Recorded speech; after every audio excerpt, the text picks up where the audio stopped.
Hello everyone, welcome to our weekly quiz. So before we start today's quiz, I would like to show you our website. So you can open your browser and look for apscd.in, and this is how the home page will look like. And then we have these different sections. Why APSCD? You can understand what is different in our courses, and then there are different concepts like strength of materials, transportation, surveying. All these are available for free reading, so you can go and check it out. Like in strength of materials, true strain, true stress, true strain, strain energy, modulus of resilience, modulus of toughness. These topics you can study from our website. Then similarly for transportation and surveying also, there are different topics available. Then there are some other articles about gate preparation, EAC, general studies, self study, and how to avoid distraction, and a lot of other things like PSU notifications, SSC, JE. And then there are our courses also. So if you click on courses, then it opens our page for the different courses that are available on our website. So there are free trials, so you can check it out how our paid courses look like. Then there is premium package, basic study package, general studies for ESC. Then there are different variations, single subject, double subject. Then there are many free resources also, like question of the day, which is an excellent resource to check your knowledge on a daily basis. Then there is exam prep guru to give you some idea about these exams and how you should prepare for these. And there are some basic concepts, essentials of CE, that is essentials of civil engineering. Some of the basic concepts you will find in this. And then there are these single subject courses also. So do check our website, and if you are interested, you can buy our courses also. So with that, let's start today's quiz. So let's see the first question. In this question it says a triangular direct run of hydrograph due to storm has a base of 60 R and peak flow of 30 meter cube per second occurring at 20 R from the start. If the catchment area is 300 kilometer square, what is the rainfall excess in the storm? So we have to find out the rainfall excess in this question.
So as the question says that we have a triangular hydrograph, so we can draw that first.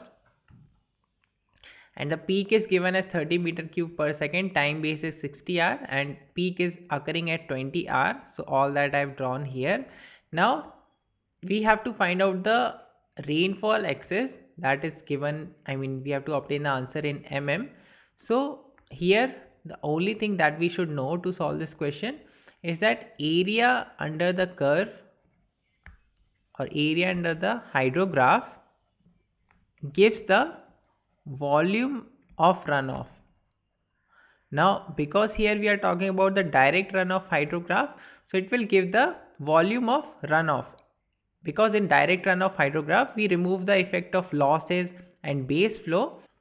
So because all these losses are removed here, so we'll directly obtain the rainfall excess volume, and we can write this volume as area times the depth of flow, or this is what we term as rainfall excess. So we have to find out this value of H. Then we just have to write the area under the hydrograph or area under the curve here. So that is 1 by 2, it is a triangle, so base is 60 r if we convert it in seconds, so times 3600 times 30. So this side we obtain in meter cube, and right hand side also we can write in meter cube. So we have to write the volume, that is area times the depth, so that is 300 kilometer square, so 10 to the power 6 meter square times the rainfall excess. So we have to obtain it in mm. So if h is in mm, so we have to divide by 1000 to convert it in meter. So right hand side is also in meter that way. Then we can simplify it. So it will be 10 here, and then 10 to the power 4 here. So this is 3.6 into 6 by 2. This is what we'll obtain as h. So if you solve this, the value of h comes out as 10.8 mm. So 10.8 mm is the required answer here. Then let's move on to the next question. In this question it says flow depth across a sluice gate are 2 meter and 0.5 meter. What is the discharge per meter width? So we have to obtain the discharge per meter width or small cube. So try to solve this.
So sluice gate is used for controlling the discharge or controlling the flow, we can say.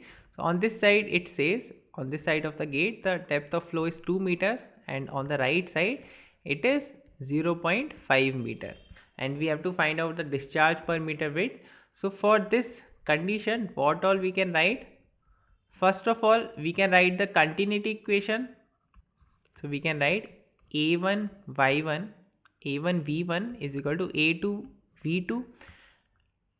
Then we can write it as b1 y1 v1 is equal to b2 y2 v2, and from that, I mean b is same, width is same, so we can write y1 v1 is equal to y2 v2, or 2v1 is equal to 0.5 v2, or v2 as 4 v1. Then we can write the energy equation by assuming that there is no energy loss taking place, because nothing about that is mentioned. So we can write specific energy y1 plus v1 square upon 2g is equal to y2 plus v2 square upon 2g. Then we just have to put the values. So we can say, so we can write 2 plus v1 square upon 2g is equal to 0.5 plus v2 is 4v1 from here, so we can say this will be 16v1 square upon 2g, and then we have 15v1 square upon 2g is equal to 1.5, and then further we can simplify. Let's say g we are taking as 10, so v1 square will be 1.5 into 20 by 15, so this will be 10 here, and we obtain v1 square as 2. Now discharge per unit width is given as V into Y. So we can say Q square will be V square Y square, and at section 1 we can write it as V1 square Y1 square. So Q square is equal to V1 square is 2 and Y1 square is 2 square, that is 4. So Q square is 8, Q is 2 root 2, and that will be 2 times 1.41, that is about 2.82 meter square per second. 2 meter square per second, and we can check from the options that option D, that is 2.8 meter square per second, is the closest answer here. So here we had to know that for this section we can write the continuity equation, and we'll have to assume that no loss is taking place, and we can write the specific energy at the two sections. So using these two equations, we have obtained the discharge per unit width. Now let's see the next question. In this question it says 5-day BOD of a 10% diluted sample having initial DO of 6.7 milligrams per liter and final DO of 2 milligrams per liter, and the consumption of oxygen in blank is 0.5 milligrams per liter will be.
So here we have been given DO initial and final of the diluted sample.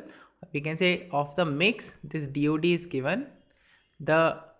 For the mix, the dissolved oxygen consumption is given. So initial it is 6.7 and final it is 2 milligrams per liter. And apart from that, the dilution water that is being used is also consuming some oxygen. So in 5 days it says that it is consuming 0.5 milligrams per liter. Now when the dilution water is also consuming oxygen, then in that case BOD5 is given as DO initial minus DO final of the mix times dilution factor minus delta D, that will show the change in DO for this blank, times dilution factor minus 1. How do we obtain this formula? That I have covered under wastewater engineering, where I have talked about the BOD. So from there you can check it out. Here we'll directly use this formula. So DO initial is 6.7, I mean for the mix 6.7 minus 2 times dilution factor. So it is a 10% diluted sample, so dilution factor will be 100 by 10 or 10. So times 10 minus DO consumed by the blank, so that is 0.5 times 10 minus 1. So it is 6.7 minus 2, 4.7, so that is 47 minus 4.5. So solving this we obtain 42.5 milligrams per liter as the BOD5. Now from the options we can see that option B is the closest option here. So that is the required answer. Now let's see the next question. In this question, it says in a soil specimen, 70% of particles are passing through 4.75 mm IS and 40% of the particles are passing through the 75 micron IS. If uniformity coefficient is 8 and coefficient of curvature is 2, then as per the IS classification, the soil is classified as. So we have to tell the classification of this soil.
So first of all, we can see if the soil is coarse grained or fine grained. So here it says that 70% is passing through the 4.75 mm sieve. That means that it is a fine grained soil.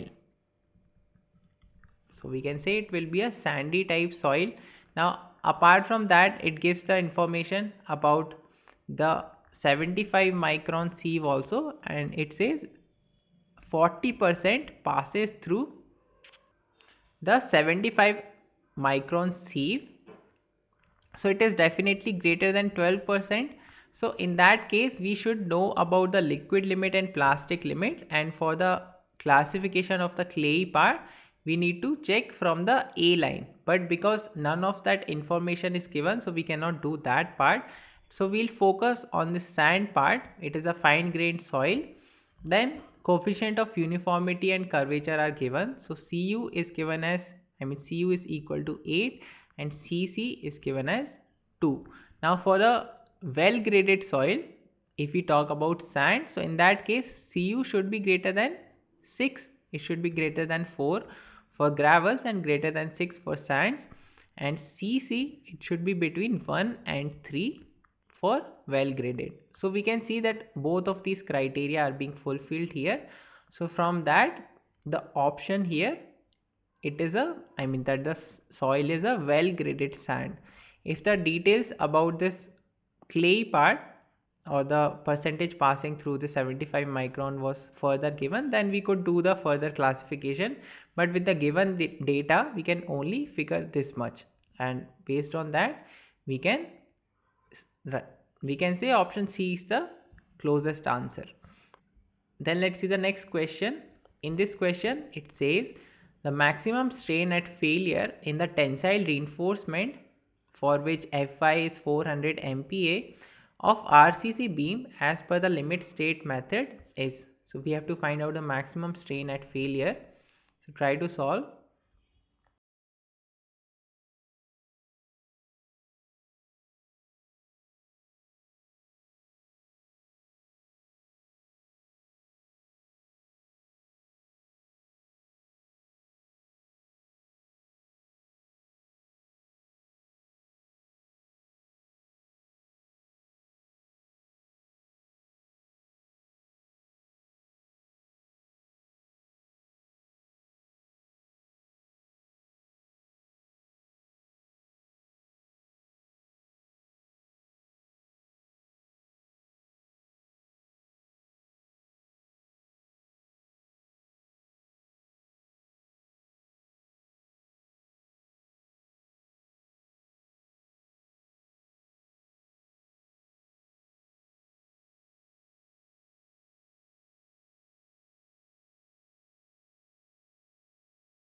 So strain at failure as per the IS code for limit state method, it is given as 0.87 Fy upon Es plus 0.002. That is the strain corresponding to proof stress, or 0.002 or 0.2% proof stress.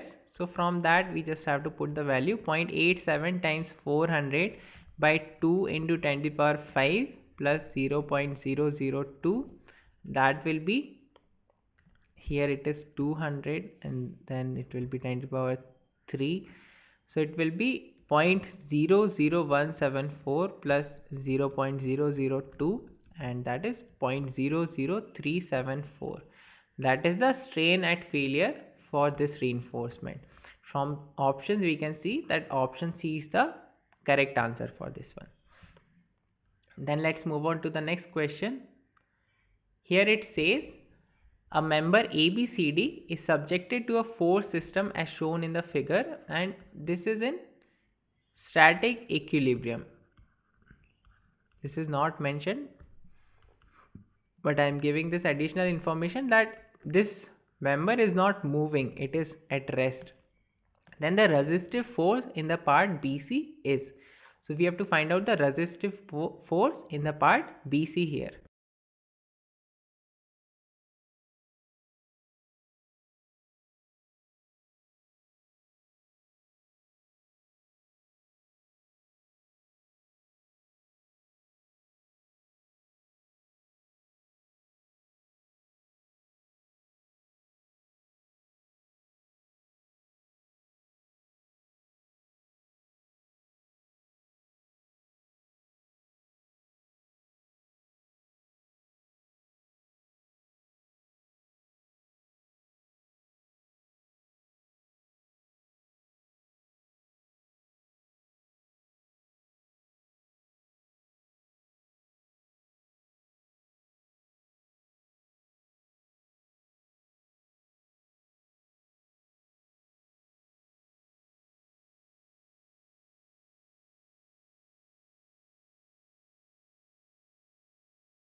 So for solving this, we can draw these separate free bodies for AB, BC and CD. So starting from AB, here a load of 45 units is applied.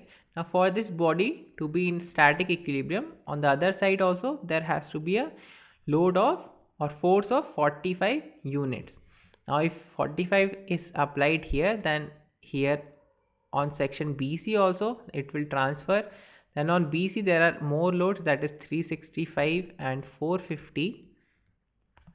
Then if we see for the CD, so here 130 is applied. So from here on the opposite side also there should be 130 units of load or force. Now we can see the net force on left side of BC, it will be 365 minus 45 or 320 units. Similarly, if 130 is here, so 130 will be on this section also. So from that also we can see that here it is 450 minus 130 or 320 units. So we see that on BC part the load is or the resistive force is 320 units, and at the same time we have made sure that other two sections are also in equilibrium. So for this it is 45, here it is 130, and based on that we are obtaining that for BC this value should be 320 units. So option D is the correct answer here. So here we just had to separate these and draw the free body equation and write the forces and check for the equilibrium. So that way we obtain this answer. And let's see the last question for today. In this question it says a stepped steel shaft is subjected to a clockwise torque of 10 Newton meter at its free end.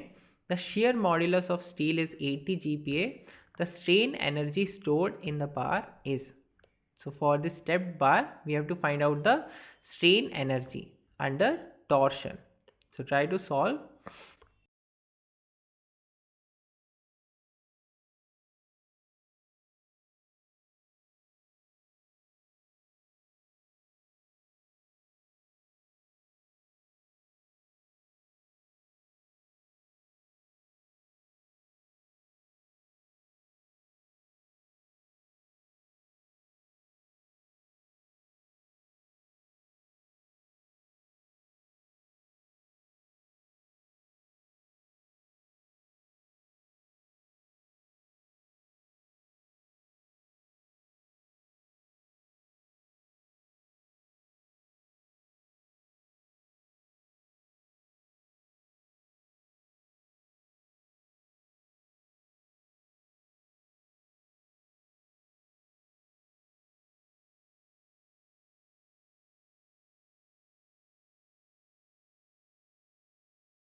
So strain energy under torsion, it is given as T square L upon 2GIP, and because it is a stepped bar, so it will be T square L1 upon 2GIP1 and plus T square L2 upon 2GIP2, because L1 and L2, I mean these are the lengths and lengths are equal, and only one torque is applied, so that is a single value of torque, and it is a single material, so shear modulus is also constant. So from that we have T square L upon 2G as common, and in the bracket we have 1 upon IP1 plus 1 upon IP2. Because we know the dia, we know the dia of the bars here, so we can easily find IP1 and IP2. So we have T square, that is 10 square. If we write everything in Newton and mm, so it will be 10 squared 10 to the power 6 times 100 by 2 into 80 times 10 to the power 3. Converting GPa into MPa or Newton per mm square. This IB1 we can write as 32 upon pi times 25 to the power 4 plus 32 upon pi times 50 to the power 4.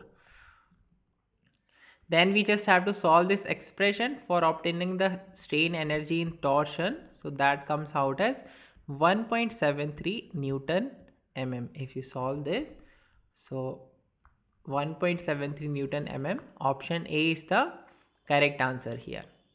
So this is it for today. I hope you found these questions useful and enjoyed our quiz. Also mention if you faced any difficulties or if you liked the quiz or how many of these questions you got correct, and we'll be coming up with more such content.